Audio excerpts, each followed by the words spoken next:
gasket, geometry, plugs, material, size, and secret weapon. So we'll cover all of those. First things first, gasket material. If you're going to do this, you want a high-quality gasket material. I recommend checking out these guys over at Star CNC Products. Not sponsored, but I did want to plug them. The guys over there are awesome. This is their CR2525 inboard gasketing material. It's a 1/4 inch by 1/4 inch, and it is a medium density foam with an adhesive on the back. So the adhesive on the back helps the gasket stick into the channels that you'll make in your fixture. And then the top has just a nice smooth top, makes a nice seal, parts suck down really nice. So check them out if you need gasket. Number 2, geometry. Okay, there's 3 things we have to cover with geometry. First things first, the depth of your channels here. That you want to be about 75% the thickness of your gasket. So in this case, 75% of a 1/4 inch thick gasket. Or basically leaving about a 1/16 of an inch above the top. You can go more if you're having trouble with sealing, but a 1/16 of an inch approximately should be more than enough for most applications. The second thing is you want to make sure that when you nest your parts in CAD and then you apply the geometry for your 1/4 inch channels, that the lip of the gasket here, the outer edge, is at least an 1/8 inch away from the edge of your part. That's a pretty good distance. It allows that gasket to have full contact to seal, but it keeps your cutter away from chewing up the gasket. So about an 1/8 inch offset is about perfect.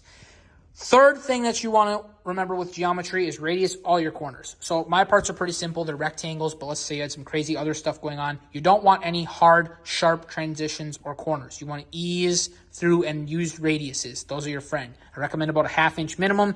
It's kind of about what you need to get the gasket to nicely conform in that channel. Anything less than that or trying to do a hard edge, it's not going to seal. It's going to look like crap. Radiuses, my friend.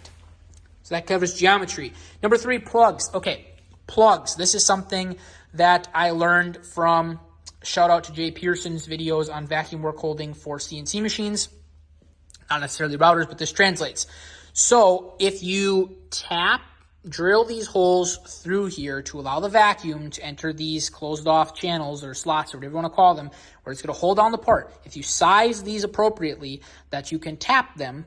These are 1/4 threads, and then I just put set screws in, and it allowed me, like tonight, to close off half of this, and then I can just use the front half. And so, like, let's say a couple of parts on a sheet go bad or are scrapped, you can still run it. You just plug off the ones you don't need with a set screw real quick. It's an awesome feature to add. You have to do it anyways. And that leads me into number 4, material, which is I would highly recommend picking a plastic material. You can do this with wood, any non-porous material. The gasket will work. Highly recommend using plastic. Plastic's about the most affordable thing you're going to get. Obviously, doing this in aluminum would be dumb, but the plastic holds the gasket really well. It machines really clean. And on that note, it also allows you to tap it to put said plugs in. So that's important. I recommend that. Now, it wasn't on my list, and I probably should have covered it in geometry, but I did want to say, when you do route these channels out, go ahead and put yourself a nice chamfer on the edges. It helps with inserting the gasket into the bottom a lot easier because it kind of creates a V to guide it in. You don't want it to be a really big chamfer, like maybe 20 thousandths, but just breaking that sharp edge helps. And it also gives a spot, if this is your channel, and your gasket's sitting in the channel, the gasket sits above the channel, right?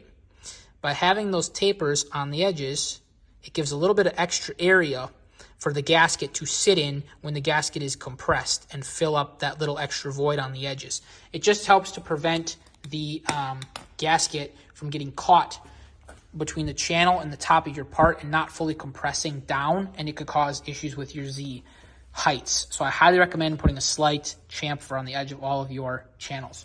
So that wasn't on my list, but also important. It'll help you make sure that these parts actually sit flat and give the gasket a little bit of room to, somewhere for it to go when it compresses.